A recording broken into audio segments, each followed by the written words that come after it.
Canada is retaliating against the United States. The Canadian government announced it will impose tariffs on a vast array of U.S. goods. This aggressive move is a direct response to the tariffs imposed by the U.S. on Canadian exports.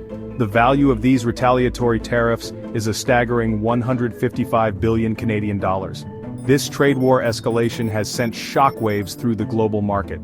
The first wave of tariffs, targeting 30 billion Canadian dollars worth of U.S. products, comes into effect on Tuesday, February 4, 2025. The remaining 125 billion Canadian dollars worth of tariffs will be implemented in 3 weeks. This two-pronged approach underscores the seriousness of Canada's stance on this issue. The list of targeted U.S. goods is extensive and includes everyday items. Beer, wine, bourbon, fruits, vegetables, consumer appliances, lumber, and plastics are all affected. The tariffs are strategically aimed at applying pressure on a range of U.S. industries. The impact on American businesses and consumers is expected to be significant. Canadian Prime Minister Justin Trudeau addressed the nation regarding the trade dispute. Canada is prepared to defend its interests, Trudeau stated, emphasizing the country's resolve. However, he also clarified that Canada does not seek to escalate the conflict. This measured response highlights Canada's commitment to finding a diplomatic solution while remaining steadfast in its defense of its economic interests.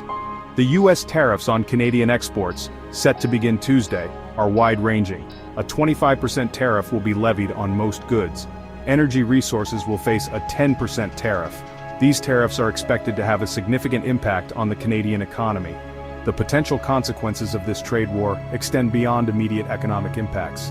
Job losses in both countries are a major concern. Increased costs for consumers are also anticipated. Trudeau warned of potential closures of auto plants in both nations. He also highlighted the possibility of restricted access to essential Canadian resources. These resources include nickel, potash, uranium, steel, and aluminum. The Canadian government isn't alone in its opposition to the U.S. tariffs. Canadian provincial premiers have expressed their support for the retaliatory measures. They have also pledged to explore alternative trade relationships. This united front demonstrates the widespread disapproval of the U.S. tariffs across Canada's political spectrum. Some Canadian officials have strongly condemned the U.S. tariffs. British Columbia Premier David Eby characterized them as an act of economic warfare and a betrayal of trust. This sentiment reflects the deep disappointment felt by many Canadians towards their southern neighbor. The public sentiment in Canada echoes the strained relations. A recent NHL game in Ottawa saw attendees booing the U.S. national anthem. This incident, while anecdotal, underscores the level of frustration and resentment felt by many Canadians towards the U.S. The ongoing trade dispute marks a significant shift in the U.S.-Canada relationship. The two countries have long enjoyed a close trading partnership.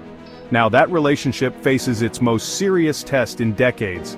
The outcome of this dispute could have far-reaching consequences for both nations. The tariffs imposed by both sides threaten to disrupt the deeply integrated economies of the U.S. and Canada. Supply chains that span the border are now at risk. Businesses on both sides are bracing for the impact. The uncertainty surrounding the future of U.S.-Canada trade relations has created a sense of unease in the global market. The situation remains fluid. Both countries have signaled a willingness to negotiate. Whether these talks will lead to a resolution remains to be seen. The world is watching closely as this trade war unfolds, with the potential to reshape the landscape of international trade relations.